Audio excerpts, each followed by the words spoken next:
2 Timóteo, segunda epístola de Paulo a Timóteo, capítulo 4. Glória a Deus. Louvado seja o nome do Senhor.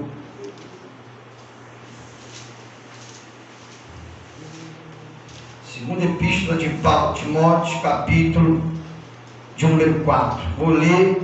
Glória a Deus. Glória a Deus. A partir do versículo de número 6. Todos acharam? Aleluia. 2 Timóteo 4, a partir do 6. Glória a Deus. 2 Timóteo 4, a partir do versículo de número 6. Estarei lendo, os irmãos acompanhem comigo em nome de Jesus. Porque eu já estou sendo oferecido por aspersão de sacrifício, e o tempo da minha partida está próximo. Combati o combate, encerrei a carreira e guardei a fé. Desde agora, a coroa da justiça me está guardada, a qual o Senhor, justo juiz, me dará naquele dia, não somente a mim, mas também a todos que amam a sua vinda. Eita Deus. Procura vir ter depressa comigo, porque Demas me desamparou amando o presente século, e foi para Tessalônica. Crescente foi para Galácia, Tito foi para Dalmácia, só Lucas está comigo. Toma Marcos e traz-o contigo, porque me é muito útil para o ministério. Também enviei Tíquico a Éfeso. Quando vieres, traz a capa que deixei em Troade, em casa de Carpo, e também os livros, principalmente os pergaminhos. Somente até aqui. Feche teus olhos e olha comigo. Pai, graças te damos pela tua palavra. Deus. Senhor, obrigado por essa oportunidade de poder falar da tua palavra, falar do teu amor e das tuas infinitas misericórdias para conosco. Senhor, obrigado por nos trazer mais um pouquinho de ensinamento e de nos fazer crescer ainda mais na graça e no conhecimento do nosso Senhor e Salvador Jesus Cristo. Pai, liberta-nos pelo poder da tua palavra. Senhor, que a tua palavra, Senhor, aleluia, que é como espada de dois gumes, penetra a divisão da alma, do espírito, juntas e medula, está apta a discernir as intenções, os pensamentos do coração do homem. Que essa palavra, ó Deus, ela venha penetrar em nós, Senhor, e cumprir em nós todos os teus propósitos, ó Pai querido, e não só em nós, mas em todos aqueles que ouvir e der crédito à tua palavra nessa noite. Pai, que a tua palavra, ó Deus Santo, venha transformar a nossa vida e nos aperfeiçoar para a volta do Senhor e Salvador Jesus Cristo. Pai, que a tua palavra, que é como fogo, venha queimar tudo aquilo que não provém de ti em nós e no nosso meio, Pai querido. Meu Deus, e que a tua palavra, Senhor, aleluia, venha quebrantar os corações de pedra e transformá-la em corações de carne, Senhor, porque ela também é martelo que esmiuça a penha. Senhor, em nome de Jesus, aleluia, exalta o nome de Jesus em nós e através de nós, hoje e sempre, pelo poder da tua palavra. Ó Deus, é o que oramos e já te agradecemos, certo da tua vitória em nosso favor, hoje e sempre, em nome de Jesus. A igreja diga amém. Amém. Muito obrigado, Jesus. Pode se assentar no glória a Deus, aleluia. Glória a Deus. Louvado seja o nome do Senhor, aleluia. Irmãos, eu confesso que eu estava aqui numa grande conversa com o Espírito Santo desde cedo, porque eu costumo pedir sempre uma palavra ao Senhor para que a igreja possa se saciar, para que a igreja possa se alimentar, uma palavra que venha de encontro à necessidade da igreja, né? Embora toda a palavra de Deus é necessária para nós temos necessidade de toda a palavra de Deus, mas eu sei que em alguns momentos específicos nós precisamos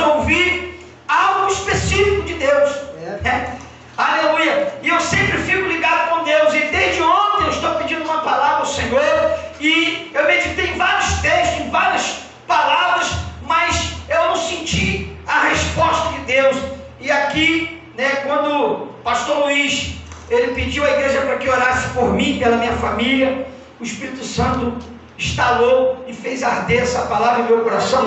E eu quero falar algumas coisas importantes dentro desse texto, que o Espírito Santo me deu agora, irmãos. Aleluia. E nós vamos aí, porque eu tenho esse mistério comigo. Deus me dá uma palavra e ao mesmo tempo que Ele me dá, Ele faz todo o contexto, né, se completar. Então, eu quero falar desse texto, porque ele é muito importante para nós nessa noite. É um texto que certamente nós estamos precisando nos alimentar dele nessa noite. Aleluia. Então, esse texto aqui, ele vai nos mostrar o apóstolo Paulo se despedindo, né, dos seus filhos na fé. Aleluia. E ele, ao mesmo tempo que ele está se despedindo, ele também está desabafando, né, porque ele estava aqui, Paulo estava aqui preso, irmãos, ele estava aqui no cativeiro. Aleluia. Só que, embora Paulo estivesse preso num cárcere, a palavra de Deus, ela não está presa. Quem pode dar glória a Deus? Aleluia. Oh, glória. Aleluia. O filho do Reinaldo está preso lá naquele cárcere lá. Mas vai lá para tu ver se a palavra não está sendo pregada lá. Vai lá para tu ver se não tem culto, não tem adoração, não tem exaltação. Sabe o que eu aprendo aqui, meu marido? Aleluia. Podem até te prender por fora, mas nunca vai te prender por dentro. Por quê? Porque a palavra de Deus está dentro de você.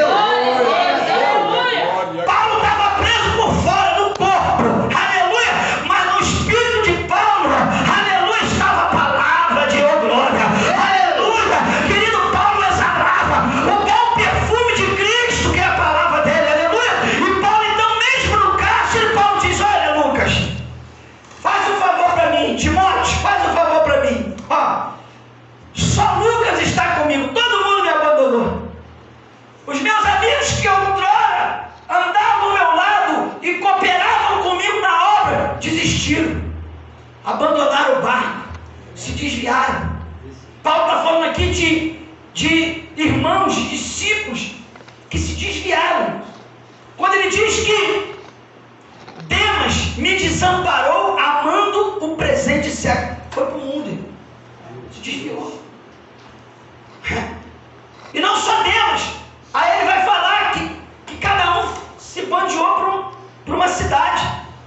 Aí ele vai dizer, olha, Crescente se mandou para a Galácia, Tito foi embora para a Dalmácia, só Lucas permanece comigo. O médico, o doutor Lucas, né, que escreveu o livro de Lucas, que escreveu o livro de Atos dos Apóstolos. Lucas era um grande evangelista, um grande amante da obra do Senhor. E Lucas, mesmo sabendo de todo o sofrimento que Paulo estava passando, ele não abandonou Paulo em momento algum, pelo contrário, ele fez questão de estar por ali, relatando tudo aquilo que estava acontecendo na vida de Paulo e através da vida de Paulo. Então, agora, Paulo vai falar, Timóteo, olha, faz um favor para mim, é de suma importância que você faça esse favor para mim. Por quê? Porque eu já estou sendo oferecido por aspersão e o tempo da minha partida está próximo. Ou seja, Paulo já tinha sido revelado pelo Espírito Santo que aquela seria a última missão dele, né? Ele seria apresentado aos magistrados de Roma, ele iria pregar o evangelho para aqueles magistrados, porém ele seria condenado à morte por decapitação. E assim foi, irmãos. Então Paulo já sabia que o dia dele estava chegando e ele precisava de algumas coisas importantes para que ele pudesse se despedir com a consciência tranquila, né, de que nada atrapalharia a sua salvação. Aleluia. E nós vamos ver aqui algumas coisas, vocês vão entender. Paulo, dentre essas coisas que ele pediu para Timóteo trazer para ele falou, olha, traz a minha capa, porque Paulo estava no cárcere. O cárcere naquele período era subterrâneo, um lugar frio, gelado, né? E Paulo sentia muito frio nas madrugadas, então ele pediu que Timóteo trouxesse a capa dele, né? E ele também falou, traz os livros, mas principalmente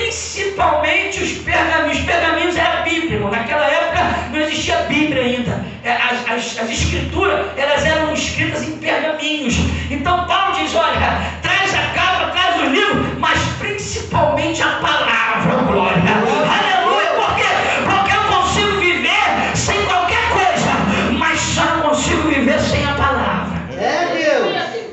Aleluia. Só que Paulo, ele vai falar outra coisa importante aqui, ele vai dizer, Timóteo, traz contigo João Marcos, porque ele me é muito útil ao ministério. Aqui eu quero entrar dentro de um contexto importante, que eu tenho certeza que Deus vai falar com vocês profundamente. Quem é João Marcos? João Marcos é quem escreveu o livro de Marcos. João Marcos, irmãos, aleluia. Agora eu te pergunto, o que João Marcos tem a ver com esse momento de Paulo? Ele estava preso, ele já ia ser morto, aquela era a última missão dele. Ele estava consciente disso, o Espírito Santo havia revelado tudo a ele. E ele estava preparado para aquele dia. Porque Paulo mesmo, ele mesmo diz aos filipenses que morrer para ele era lucro. Mas se ele vivia por Cristo. Aleluia. Então Paulo, ele não estava nem um pouco temeroso da sua morte. Ele não estava nem um pouco preocupado com a sentença que haveriam de dar a ele e consecutivamente da sua morte por decapitação. Por quê? Porque Paulo, aleluia, era um homem preparado, era um homem forjado no fogo, aleluia, oh glória. Era um homem que não tinha sua vida por preciosa. Uma certa feita Jesus falou, aquele que quiser ganhar sua vida, vai perder. Mas aquele que perder a sua vida por amor de mim, eu vai ganhar. Aleluia. Jesus, ele não aceitava que os seus discípulos tivessem a sua vida por preciosa. Uma outra feita, Jesus também disse, olha, deixa eu dizer uma coisa para vocês, não temais o que mata o corpo, mas não pode fazer nada com a alma. Temais somente aquele que mata o corpo e pode lançar a alma no inferno. Jesus estava se referindo a ele mesmo, a Trindade, o Pai, o Filho e o Espírito Santo, porque só Deus tem poder, aleluia, de matar o corpo e dar destino à alma. Aleluia, é Deus. Então Jesus estava dizendo, então não quero que vocês tenham medo de nada. Aleluia. Porque quem foi comprado com o meu sangue, oh glória, quem foi lavado e remido pelo meu sangue, aleluia, não pode ter medo da morte e nem ter a sua vida por preciosa, mas antes tem que andar de cabeça erguida, pregando a verdade e vivendo ela. Quem está entendendo agora? Aleluia. Aleluia. Oh glória. Glória a Deus. A última palavra do Senhor. É Deus. Ninguém dá vida e ninguém tira a vida se não for o Senhor. É verdade. Aleluia. Uma certa feita um homem falou para mim, vou te matar. Eu falei, mata agora se tu pode, porque eu estou doido para ver Jesus. Sabe o que aconteceu com ele? Ele manifestou, saiu correndo pela rua. Manifestado. Pergunta a minha esposa. Ele já estava, pastor, manifestado. Não estava não. Não estava não. Quando ele me perguntou assim, por que os crentes não gostam de católico? Eu falei, não sei disso não. Crente que é crente de verdade, ama todo mundo, independente da religião. Não, porque eu sou de Jorge. Eu falei, problema seu, eu sou de Cristo. Aí ele falou assim, mas o Jorge da Macumba. Aí eu falei para ele, você sabe como é que se chama o Jorge da Macumba? Aí ele, não, eu falei, o Jorge da Macumba chama-se Ogum. É uma entidade, um demônio, que eu não falei se ele manifestou. Então, irmãos, entende isso aqui? Aleluia. Ninguém pode tirar a nossa vida, irmão. Ninguém pode tocar num fio do nosso cabelo se não for. Glória a Deus. Irmãos, entende isso aqui? Paulo apanhou muito pelo Evangelho, mas tinha um propósito ali. Por quê? Porque ele bateu muito nos crentes. Ele mandou prender, ele mandou matar, ele mandou açoitar, ele permitiu que Estevão fosse morto, apedrejado na frente dele com consentimento dele. Ele não fez nada para livrar Estevão. Estevão foi um dos maiores mártires Marte é aquele que morre pela causa do Evangelho. Aleluia. É aquele que foi morto pela causa do Evangelho, é chamado de Marte. Por que Jesus não foi Marte? Porque Jesus, ele não foi morto. Aleluia, Jesus, ele mesmo deu a sua própria vida. Aleluia. Então, Jesus não pode ser chamado de Marte, porque ninguém matou Jesus. Ele mesmo é que deu a sua própria vida. Aleluia. João capítulo 10, ele diz: ninguém tira a minha vida, eu mesmo a dou e torno a tomá-la de volta. Aleluia, aleluia. Então Jesus não foi Marte. Marte é aquele que foi morto por causa da palavra de Deus, por causa do Evangelho de Deus. Jesus não foi morto por causa da palavra. Jesus deu a vida por mim, por você. Quem está entendendo a glória a Deus? Aleluia. Aleluia. Oh, glória. Então não tenha medo, irmão, de ameaça. Vou fazer, vou acontecer. Vai fazer se meu Deus permitir. Deus. Quer que eu te diga uma verdade? Você está me ameaçando, né? Então a partir de hoje, ou melhor, a partir de agora, eu já estou dobrando meu joelho, te entregando na mão do meu Deus. Oh, glória! Aleluia! Mas não aceite e não tema ameaça de ninguém, porque só Deus é que tira a vida e dá vida, meu amado. Aleluia! E para tocar na tua vida, na minha vida, tem que ter autorização do meu, do teu Deus. Quem está entendendo a glória? Glória. Aleluia. Deus. Uma certa feita, eu estava ali em Santa Cruz, na loja do meu primo, e eu estava com o carro dele, e aí eu tinha que sair para resolver alguma coisa. Na hora que eu fui abrir a porta, eu peguei, eu estava com o celular na mão, botei o celular em cima do teto do carro e abri a porta. Só que quando eu abri a porta, eu esqueci que eu tinha botado o celular em cima do teto do carro. Entrei no carro, liguei o carro e fui embora. O telefone, tchuf.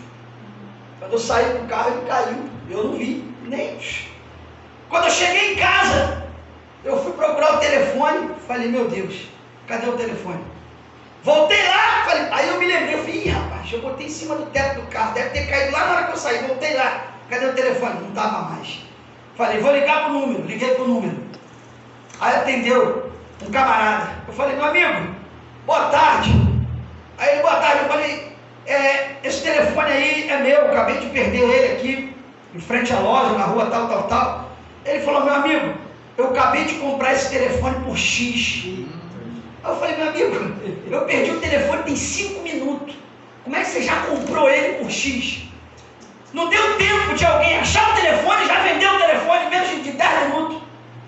Aí eu falei assim, aí ele falou assim, pois é, mas um rapaz me vendeu aqui por X e para mim te devolver, o senhor tem que me pagar X. Eu falei, então tá bom. Então agora eu estou orando, meu Deus, entregando na mão dele agora. Não precisa me devolver o telefone, não. Eu vou estar orando agora pela sua vida, agora te entregando na mão do meu Deus. Na hora eu falei, não, peraí, pastor, não é bem assim não. Onde é que o senhor está? Eu falei, eu estou aqui no mesmo lugar, na rua tal, na loja tal.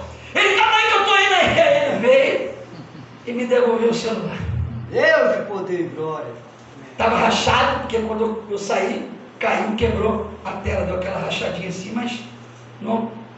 Então, irmãos, o crente ele tem que ter autoridade, irmão. O crente ele tem que viver da fé em Jesus. Deus. Eu parei na igreja da minha mãe com a bicicleta. Parei, botei a bicicleta no meio fio e entrei dentro da igreja. Quando eu virei, um amigo da antiga aí, da minha época, da minha geração, que era muito viciado em cocaína, montou na minha bicicleta e saiu correndo lá em direção à Nogueira. Eu falei, ele vai vender minha bicicleta lá, vai trocar por droga. Quando eu olhei, já estava virando a esquina. Eu falei, anjo do Senhor, mete a espada nesse demônio que está usando esse homem para vender a minha bicicleta na boca de fumo e faz ele trazer minha bicicleta de volta. Não passou 5 minutos, veio ele empurrando a bicicleta. Empurrando, não vem andando não, vem empurrando. Quando ele foi chegando, eu olhei para ele, aí sangue aqui, todo arrebentado. O anjo meteu a espada nele, ele caiu de cara. Aí chegou perto de mim com a bicicleta. Vamos aí, tô bicicleta. E saiu voado. Aleluia. Quem está entendendo agora é Deus?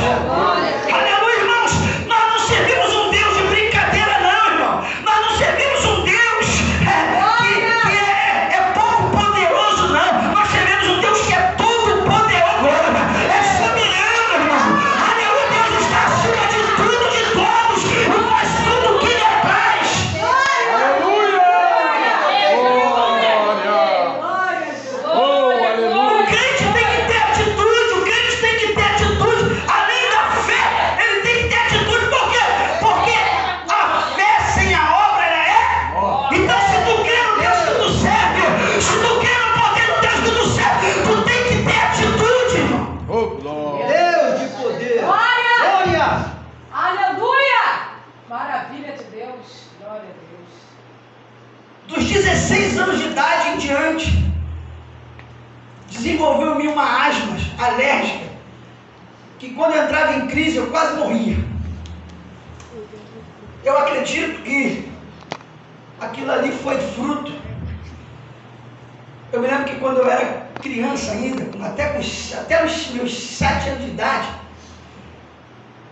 lá em casa só tinha um quarto.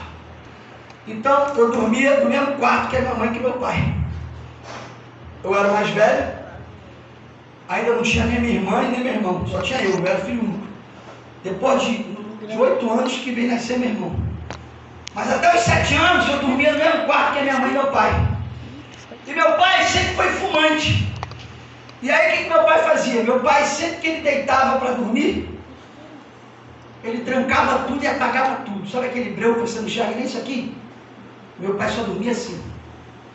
Só que ele deitava, apagava tudo, fechava tudo e acendia um cigarro.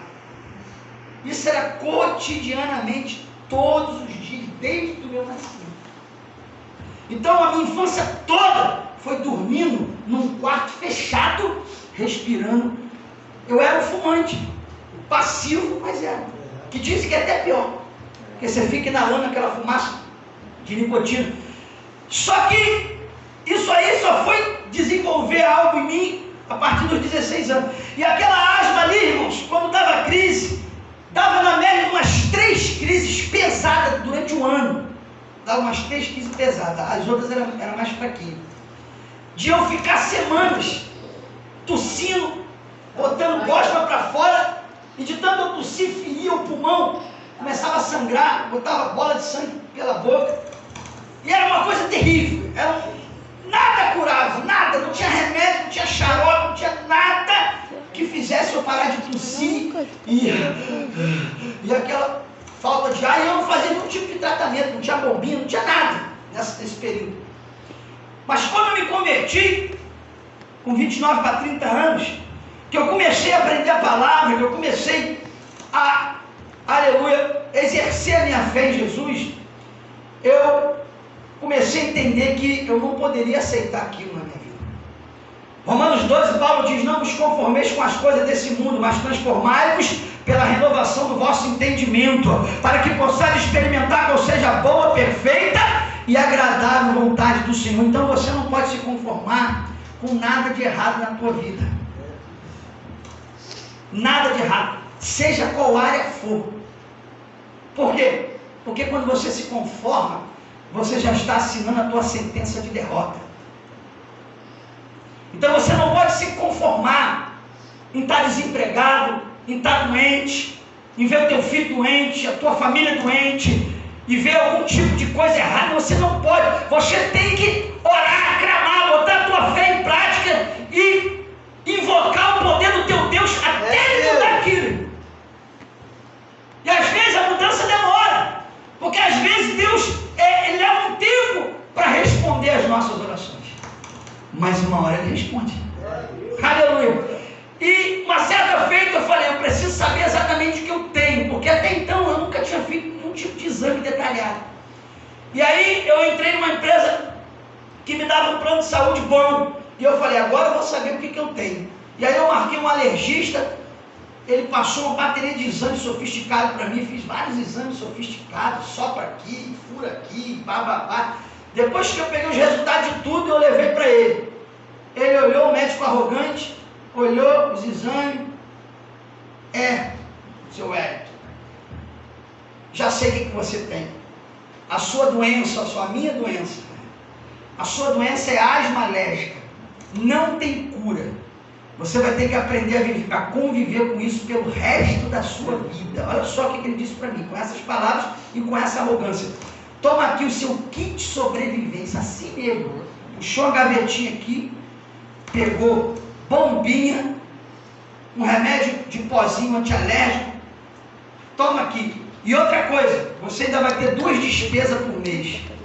A primeira, você vai ter que entrar numa aula de natação, você tem que fazer natação o resto da tua vida para ajudar a evitar da crise, para limpar os broncos, né? E a outra, você vai ter que tomar uma vacina, que ela custa R$200 por mês. Ela só dá por mês, são 4 doses, uma por semana. Então, você vai ter aí uma despesa também de R$200 com essa vacina. Eu falei, é esse o seu diagnóstico, doutor? Ele falou, é. Eu falei, muito bom. Peguei tudo que ele me falou, peguei o kit de sobrevivência que ele me falou, comprei a vacina, porque só vendia em farmácia de manipulação, comprei, fiz questão de comprar, eu estava com dinheiro, eu comprei. Pá. Peguei tudo. Eu tinha acabado de sair pastor, irmão. Foi na primeira igreja que eu saí pastor. Eu fui direto para a igreja, abri a igreja, me tranquei lá dentro, só eu e Deus. Lá tinha uma mesa, ficava na frente do púlpito, que as irmãs usavam para fazer as consagrações. Peguei o kit todinho, coloquei em cima da mesa, abri a Bíblia, Isaías 53, e falei, Senhor, está escrito aqui, a tua palavra não é mentirosa, que o Senhor levou sobre si todas as nossas enfermidades, iniquidades, transgressões, maldições e dores, e pelas suas pisaduras nos sarou. Senhor, eu tomo posse dessa palavra, Senhor, e eu ordeno agora, asma alérgica, sai do meu corpo agora, pelo poder da palavra do meu Jesus, e não volte mais, sai! Peguei o kit todinho, a vacina que eu comprei, joguei no lixo. Aleluia, Jesus. Eu fiquei curado na hora. Amém. Nunca mais a asma me atormentou e nem me causou dano algum. E eu fiquei sarado pelo poder, aleluia, da fé em Jesus Cristo. Quem pode glorificar o Senhor? Quem pode aplaudir Jesus? Aleluia. Glória a Deus. Então o que eu quero dizer para você, meu amado? Eu quero dizer para você que, aleluia, não adianta viver de teoria. Você tem que praticar, aleluia, a fé embasada nos princípios que o Senhor deixou para você. Paulo sabia muito bem disso. Eu quero que você abra a Bíblia comigo. Você vai entender o que eu estou querendo dizer. Volta aí um pouquinho, está em Timóteo. Abra a sua Bíblia aí em Atos, capítulo de número 13. Glória a Deus. Atos dos Apóstolos, capítulo de número 13.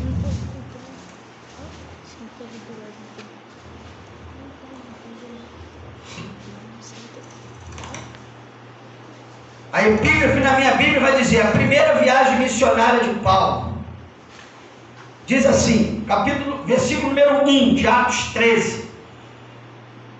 E na igreja que estava em Antioquia, havia alguns profetas e doutores, a saber, Barnabé, Simeão, chamado Níger, e Lúcio, Cirineu, e Manaém, que fora criado com Herodes, o tetrarca, e também Saulo. E servindo eles ao Senhor, e jejuando, disse o Espírito Santo, apartai-me Barnabé e Saulo, para a obra que eu os tenho chamado. Então, jejuando e orando, e pondo sobre eles as mãos, os despediram. Aqui começa a trajetória do até então Saulo, que se converteu a Jesus e se transformou no grande apóstolo Paulo. Saulo significa grande. Paulo significa pequeno. A partir do momento que Jesus transformou aquele homem, ele deixou de ser grande para ser pequeno. Por quê? Porque Jesus não quer ninguém grande na presença dele. Aleluia! Para estar na presença de Jesus tem que ser pequeno. Tem que diminuir, tem que descer. Porque quem desce é exaltado pelo poder de Deus. Aleluia, é verdade, Jesus. Glória a Deus. Meu Deus. Aqui começa agora o Espírito Santo usar esses homens na revelação da graça. A graça começa a ser revelada e pregada de Atos 13 para frente. Para trás, eles ainda viviam debaixo dos rudimentos da lei. E de toda a cultura e tradição do povo judeu. Só que agora, no começo do ministério de Paulo, o Senhor agora, através do Espírito Santo, vai começar a usar ele para nos revelar a graça. E para quebrar todos esses rudimentos da lei que a igreja já praticava, mas que não servia mais. Só que o texto vai nos informar que o Espírito Santo, que é Deus, quem pode glorificar o Senhor por isso? Ele disse o quê? Apartai-me quem? Quem? Pode falar, igreja. Apartai-me Saulo e Barnabé. A ordem do Espírito Santo foi bem específica. Só que agora pula para o versículo 13 de Atos 13. E partindo de Pafos, Paulo e os que estavam com ele chegaram a Perge da Panfilha, mas João, apartando-se deles, voltou para Jerusalém. Ou seja, a ordem do Espírito Santo era para Saulo e Barnabé fazer a obra missionária que o Senhor estava ordenando. Só que o que eles fizeram? Eles levaram um monte de gente junto com eles, inclusive João Marcos, que era um jovem ainda, despreparado, sem estrutura psicológica e espiritual para acompanhar Saulo e Barnabé nessa viagem missionária, né? E que também era sobrinho de Barnabé. Entendo eu que por João Marcos ser sobrinho de Barnabé, ele deve ter chamado o seu sobrinho para ir junto com eles, né? Porque Barnabé tinha um grande carinho, tinha uma grande afeição por João Marcos, e tinha ele como se fosse o seu próprio filho.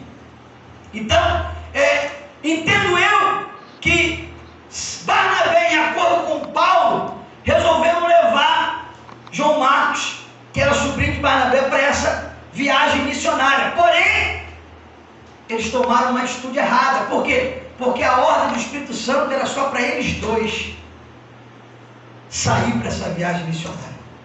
Como Jesus ensinou os discípulos na lição dos 70 em Lucas 10. Jesus enviou de 2 em 2.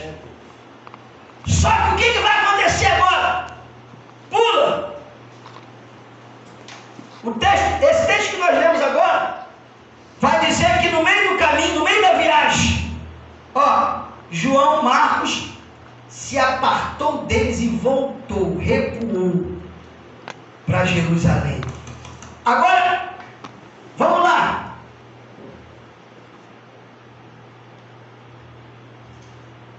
Atos dos Apóstolos, capítulo 15, a partir do versículo 36. Está no capítulo 13, pula para o capítulo 15, a partir do versículo 36. Olha o que diz. A epígrafe aqui na minha Bíblia vai dizer: a segunda viagem missionária de Paulo e Barnabé. Versículo 36. E alguns dias depois, disse Paulo a Barnabé: tornemos a visitar nossos irmãos por todas as cidades em que nós já anunciamos a palavra do Senhor, para ver como que eles estão. E Barnabé aconselhou a Paulo que levasse consigo João Marcos, mas Paulo parecia irredutível que não levasse de novo consigo aquele que desde a Panfilha tinha abandonado eles e não os acompanhou até o final daquela missão. Porém, Barnabé não aceitou os argumentos de Paulo, e tal contenda houve entre eles, que se apartaram um do outro. Barnabé levou consigo Marcos para a missão e navegou para Chipre, e Paulo escolheu Silas para ir com ele, e partiu, encomendado pelos irmãos a graça de Deus, passou pela Síria e Cilícia e confirmou as igrejas. Então o que aconteceu aqui?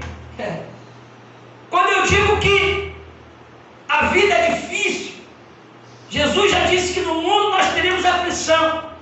O próprio Paulo, ele vai nos advertir que por muitas tribulações nós entraremos no reino do céu. O próprio Jesus, em Lucas 9:62, vai dizer que o reino do céu é tomado à força. Então, muitas das vezes, a gente ainda complica mais ainda a nossa vida, tomando atitudes fora da direção de Deus. Como se já não bastasse as lutas que nós temos que passar por amor a Cristo, por amor ao Evangelho, lutas que é necessário a gente passar para nos amadurecer, para nos aperfeiçoar, para nos fazer andar no caminho, no espaço de Jesus. Só que às vezes a gente complica ainda mais a nossa própria vida, tomando decisões erradas e tomando a frente do Espírito Santo de Deus. O que está acontecendo aqui agora? A ordem do Espírito Santo foi clara, objetiva e específica: apartai-me, Saulo e Barnabé, para a obra missionária. Mas eles quiseram levar mais gente. Deus. E uma dessas pessoas era João Marcos, sobrinho de Barnabé.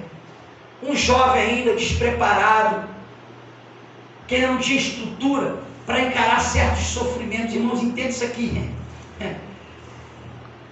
Não adianta eu querer levar comigo para certas situações pessoas que não têm preparo. Em alguns lugares eu posso até levar, mas em outros não. Eu fui chamado em casa para repreender um demônio que estava no corpo de uma mulher ali na Rua 9. Eu estava em casa, me ligaram: pastor, dá para o senhor vir aqui porque a esposa de fulano está endemoniada dentro de casa, o senhor tem como vir aqui para socorrer? Eu falei: tem sim. E eu levei uma diaconisa comigo, chamada Maria Helena. Uma diaconisa que, por sinal, não fui eu que consagrei. Já quero deixar bem claro aqui esse detalhe: não fui eu que ordenei ela. Ela já estava na igreja quando eu assumi a igreja. Ela já era diaconisa. Ela já tinha sido ordenada pelos pastores que me antecederam. Então, quando eu assumi a igreja como pastor dirigente, ela já era diaconisa. Uma mulher rebelde toda. Imagina uma mulher rebelde. Era essa mulher. Misericórdia. Quase 70 anos, 60 e pancada de ano, mas rebelde, não aprendeu nada com o Evangelho. Estava perdendo tempo dentro da igreja, porque não aprendeu nada. Porque uma pessoa assim, dentro da igreja, é a mesma coisa que tivesse no mundo. Jesus volta, ela fica. Não obedece às lideranças, reclama de tudo, contende com tudo, mas naquele momento ali, era a pessoa que estava disponível para me levar, e eu levei. Cheguei lá na casa da mulher, falei: olha, só vai entrar eu e a diaconisa no quarto. Ela estava no quarto, e entrou uma parente dessa mulher. Amiga. É amiga, parente, não sei. Chegou lá, o demônio olhou para mim. Não era um demôniozinho que você dá um grito e ele sai correndo, não. Era uma entidade forte, resistente. Porque no mundo espiritual das trevas existem hierarquias e existem demônios que têm uma certa resistência maior do que o outro. E esses demônios, eles não fazem escândalo. Esses demônios que são caracterizados como principado, eles não ficam fazendo escândalo, fazendo a pessoa rodar no chão, nada disso não. Eles conversam com você, ó, de tete a tete. E o demônio falou assim: quem mandou você vir aqui? Eu não vou sair do corpo dela. Aí eu falei assim: vai, com certeza você vai. Primeiro, porque eu não vim aqui à toa, né? Segundo, porque não é o meu nome, é o nome do Jesus que eu sigo. Ele falou: mas eu não vou sair. Você não está vendo que eu estou com a minha asa quebrada? Eu não tenho nem como voar. Eu falei: não sei. Se tu vai sair daqui voando, se rastejando, isso não é problema meu. Mas que tu vai sair do corpo dela, tu vai. Ele falou assim: eu não vou sair. Eu quero que você me tire. Nesse tom aqui, tete a tete. Foi igual a tentação de Jesus no deserto. O diabo falou para Jesus: tu não és o Filho de Deus? Transforma essa pedra em pão. Tu não és o Filho de Deus? Está escrito. Se precipita daí, que está escrito que os anjos darão ordem ao teu respeito para te guardar. Aqui, ó. Palavra daqui, palavra de lá. E aí, eu falei para ele: olha, eu não vou ficar perdendo tempo com você não. Você vai sair desse corpo. Você está amarrado em nome de Jesus. Aí quando eu falei isso, aí eu estou escutando atrás de mim um gemido. A mulher endemoniada aqui. Estou escutando atrás de mim um gemido. Quando eu olhei, a diaconisa. O diabo agarrou no cangote dela, meu amado. Aí eu: solta ela em nome de Jesus. Aí ele soltou ela, a diaconisa. Eu falei: ó, sai daqui. Você não está preparado para estar aqui comigo, não. Pode ir embora. Abri a porta do quarto, mandei ela sair. Falei assim: ó. Aí eu aproveitei e falei para a amiga: sai você também. Só vai ficar eu e ela aqui. Aí eu falei assim: ó, vou dizer uma coisa para você. Eu não sei que tipo de legalidade essa mulher deu para você entrar no corpo dela, mas eu vim aqui em nome de Jesus para libertar ela. Então, eu vou dizer só uma coisa para você: que o Senhor Jesus te repreenda. Sai dela agora. Com ela saiu, o demônio saiu. Aí a mulher ficou, né?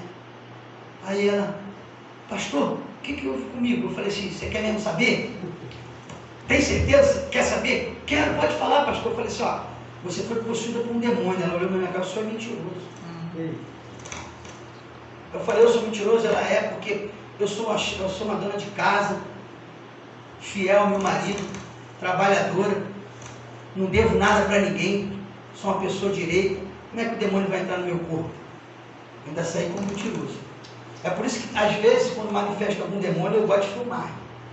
Tem gente que não gosta que eu faça isso não, mas eu gosto de filmar. Filma aí. Mas depois não é para sair depois jogando na internet para envergonhar ninguém não. É para mostrar para a própria pessoa. Isso aqui é você? Vê se é você isso aqui. Por quê? Porque a pessoa, quando ela é possuída, ela pega, o demônio tira a consciência dela. Então, normalmente ela não se lembra do que aconteceu. E aí, então, existem pessoas que não são preparadas. E além de não ser preparadas, não tem o aval do Espírito Santo. O Espírito Santo não tinha dado o aval para Saulo e Barnabé levarem o Marcos. Mas eles levaram. E o que aconteceu? No meio da viagem, João Marcos falou assim: não vou seguir com você não, vou voltar. Sabe aquela história que você tem um grande amigo e às vezes você está numa peleja com aquele amigo e no meio do caminho ele sai voado e deixa você sozinho? Foi o que aconteceu. Mas quando nós analisamos o texto, nós entendemos, primeiro, porque eles levaram quem não deveria ser levado. Segundo, João Marcos era jovem, não tinha estrutura espiritual nem psicológica para encarar as pedreiras que Paulo e Barnabé encararam. Andar com Paulo, entende isso aqui, andar com Paulo significava ser preso, ser açoitado, ser apedrejado, ser tudo que você imaginar. Por quê? Porque esse foi o decreto que Deus deu para ele quando ele se converteu. Deus falou assim para Ananias: Ananias, vai lá e ora por Saulo, devolve a visão.